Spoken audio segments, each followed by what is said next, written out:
হঠাৎ দেখেন ছোট্ট একটা বউ এসে নাকি সুরে বলছে, এই পিঠা দে, পিঠা দে, পিঠা দে। গ্রামের বাড়ি আর পুরনো গাছপালা বন জঙ্গল মানেই ভূতের আড্ডাখানা। ছোটবেলা থেকে আমরা এটাই শুনে আসছি।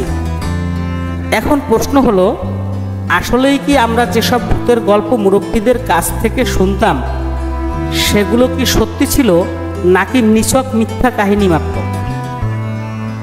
এরকমই শীতকালে পিরোজপুর জেলার এক গ্রামের বাড়ির গল্প এটি।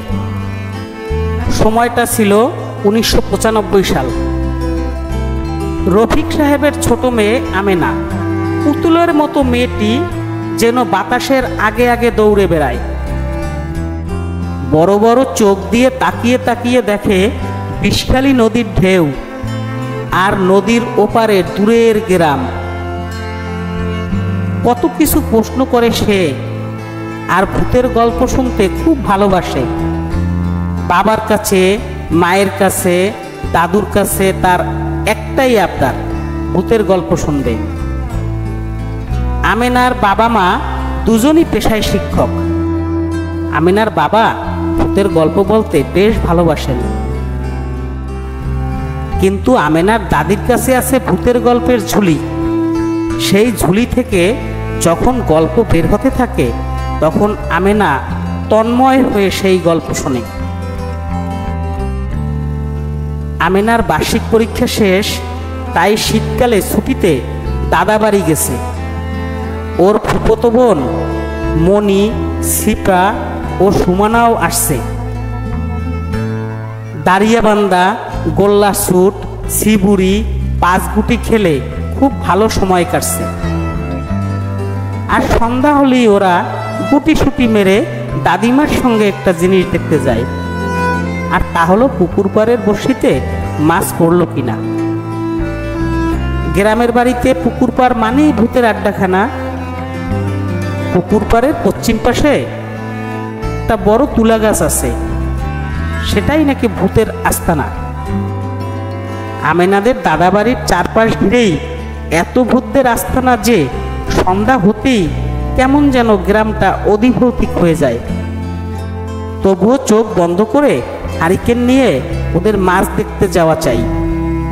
ওই তুলা গাছটায় নাকি কত রকমের ভূত পেতনি থাকে, মেসো ভূত, পিঠা ভূত, আরো কত ভূত।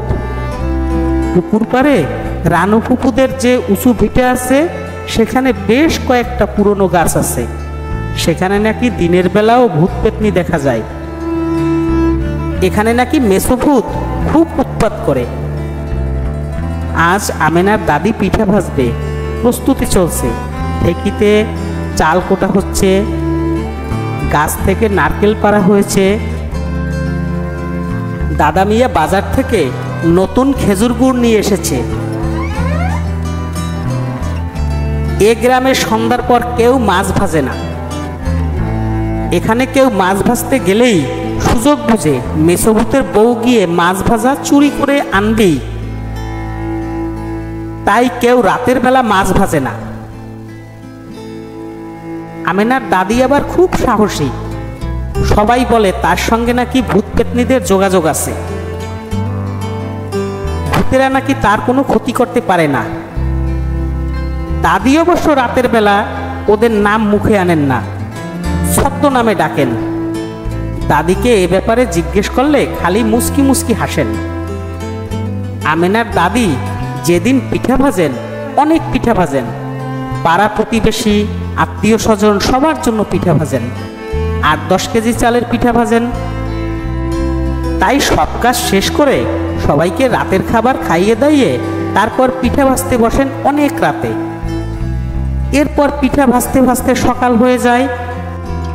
রান্নাঘরের চালে টপ টপ করে শিশির পড়তে থাকে, আর তার তালে তালে দাদিমা পিঠা ভাজেন। সবাই বলে আমেনার দাদি নাকি ভূত পেতনিদেরও পিঠা খেতে দেন, তাই তাদের জন্যও পিঠা ভাজেন। কেউ কেউ বলে দাদিমার শাশুড়ি নাকি এক পেতনির সঙ্গে খুব খারাপ ব্যবহার করেছিল, তাই পেতনি অভিশাপ দিয়েছিল। তাই অভিশাপ কাটানোর জন্যই নাকি দাদি ভূত পেতনিদের সঙ্গে সখ্য করে তুলেছে। দাদি পিঠা ভেজেই চলেছেন আর তাকে সাহায্য করে চলেছেন আমেনার মা। পাশে 4 বোন পিঠা ভাজা দেখতেছে। পিঠা কতটা ফুলল তা নিয়ে চলছে বিস্তর গবেষণা। পিঠা না ফুললে দাদিমা বলে, এই তোরা মুখ ফুলিয়ে বস, তা না হলে পিঠে ফুলবে না। অমনি 4 বোন গাল ফুলিয়ে রাখে। ওরা দাদিমাকে জিজ্ঞেস করে, আচ্ছা কি করেছিল বড় মা পেতনিদের সঙ্গে একটু বলো না। দাদিমা বলেন, এই এখন এসব কথা বলিস না। ওরা বলে, বলো না সেই কাহিনীটা। অবশেষে দাদিমা বলেন, এরকম দিনে আমার শাশুড়ি মা পিঠা ভাজছিলেন। হঠাৎ দেখেন ছোট্ট একটা বউ এসে নাকি সুরে বলছে, এই পিঠা দে, পিঠা দে, পিঠা দে। বন্ধুরা, এটি আমাদের একটি নতুন চ্যানেল। ভিডিওর পরবর্তী অংশ দেখার আগে আমাদের চ্যানেলটি এখনই সাবস্ক্রাইব করে দিন প্লিজ। অমনি বড় মা পিঠা ভাজার গরম তেল সেই বউয়ের হাতে ঢেলে দিয়েছিল।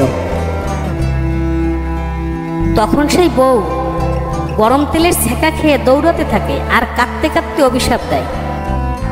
আসলে ওটা বউ ছিল না, ছিল তুলা গাছের পেতনি। বউয়ের সাজে পিঠা চাইতে এসেছিল। দাদিমা বললেন, তার কাছে যারা আসেন তারা গভীর রাতে পিঠা নিতে আসেন। তাদের জন্য দাদি নতুন মাটির হাঁড়িতে পিঠা রাখেন। এসব বলতে বলতে হঠাৎ আমেনা চিৎকার করে উঠল। মনি ভয়ে গো গো করতে লাগলো। সিফা অজ্ঞান হয়ে যায়। সুমনা ছিল ওদের মধ্যে বয়সে বড়। কিছু বুঝে ওঠার আগেই দেখে ছোট্ট একটা কালো বাচ্চা, হাত পায়ে লোমশ, চিকন। সে রান্নাঘরের জালনায় বসে আছে। আর কিছুই ওদের মনে নাই। পরের দিন দেখে তুলা গাছের পাশে দাদিমার নতুন মাটির হাঁড়িটা পড়ে আছে। সেই থেকে ওরা আর পুকুর ঘাটে যায় না। এই ঘটনার 1 বছর পর দাদিমা হঠাৎ মারা যান। তার ঘাড় মটকানো লাশটি পুকুর ঘাটে সে তুলা গাছের পাশে পাওয়া যায়। আমেনা ওই রাতের কথা এখনো ভুলেনি। ওই রাতে যা হয়েছিল সেটা ভেবে এখনো ভয় লাগে তার। দাদির মৃত্যুটা এখনো তার কাছে রহস্যজনক মনে হয়। হয়তো বড় মা যে ভুলটা করেছিল তার মাসুল দাদির মৃত্যু ছিল। কে জানে কি হয়েছিল সেদিন দাদির সাথে। ভূতেরা কি আসলেই এত নির্দয় হয়? বন্ধুরা, আপনারা যারা আমাদের এই নতুন চ্যানেলটি এখনো সাবস্ক্রাইব করেননি তারা একটু সাবস্ক্রাইব করে দিন প্লিজ। আর আমাদের উৎসাহ দেওয়ার জন্য ভিডিওতে একটি লাইক দিন এবং কমেন্ট করে জানান ভিডিওটি কেমন হয়েছে।